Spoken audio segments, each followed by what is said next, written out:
So, gagawa muna tayo ng index.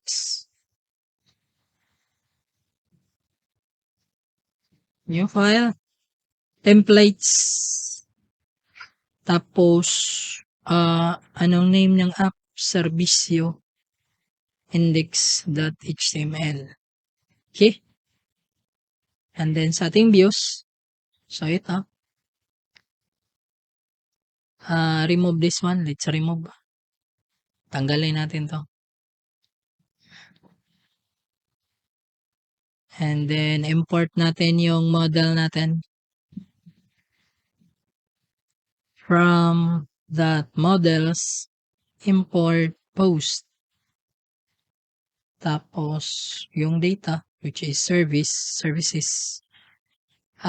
Featured, since feature naman yung gusto natin, featured.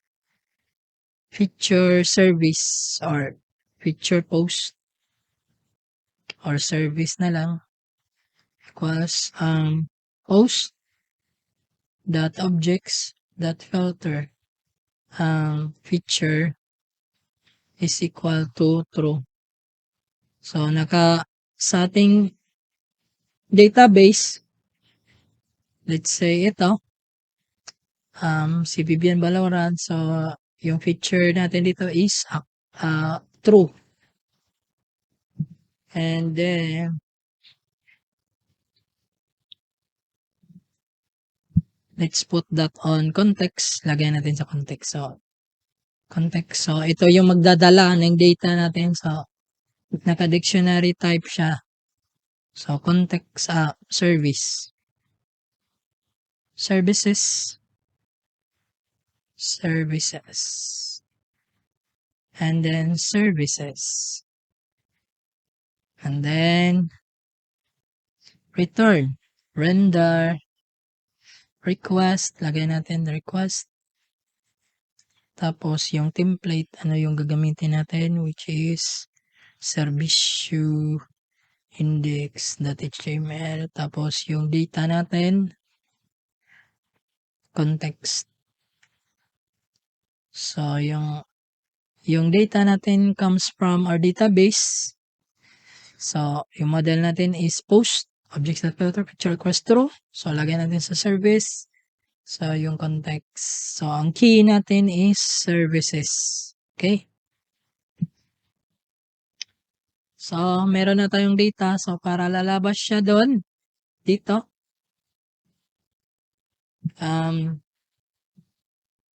maglalagay muna pala tayo ng, naka-add naman pala siya. So, ayan, okay na pala yan. So, sa index, lagay na lang natin if services, so, if merong services, then, so, mag-output tayo ng, ng data kung meron. Kung wala, edi, lagyan lang natin na no service available. Okay.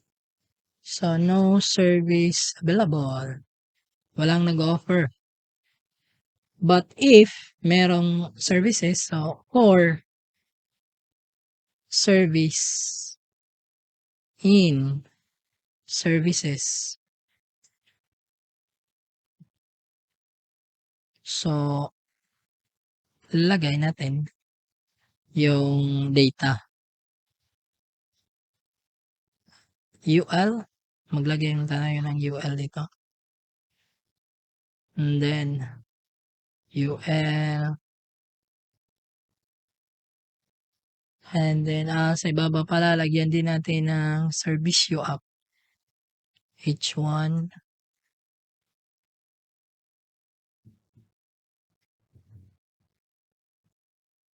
Feature service.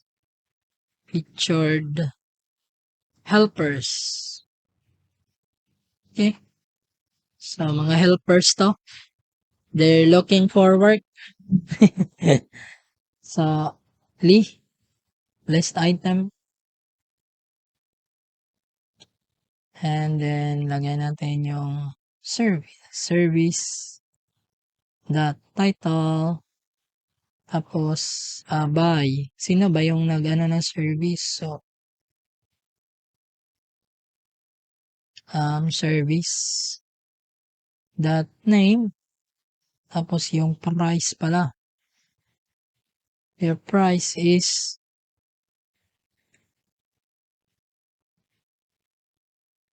service dot price.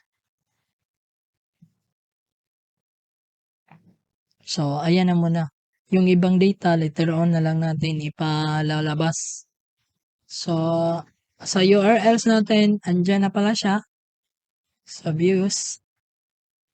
So, meron na tayong data dito. Maglalagay yan mag-give yan ng data dito sa ating template. So, let's try. So, visit tayo sa atong website.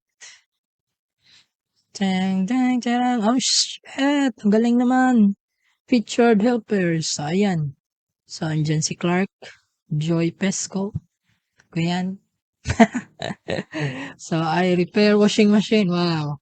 So, si Vivian Valoran. And then ayan. So, na-output na natin yung data natin mula sa database papunta sa ating view. And then, right? So, sa next video naman, yung gagawin naman natin is yung detail page naman. So, pag-click ko dito, so, meron pang ibang details, right? Meron pang ibang details tayo na hindi nalabas. So, meron pang description, city is price. Medyo marami pa tayong data na hindi pa nalabas. So, in the next video, papalabas natin. So, pag-click natin ng I repair washing machine, parang more details. Parang more detail na page. So, see ya.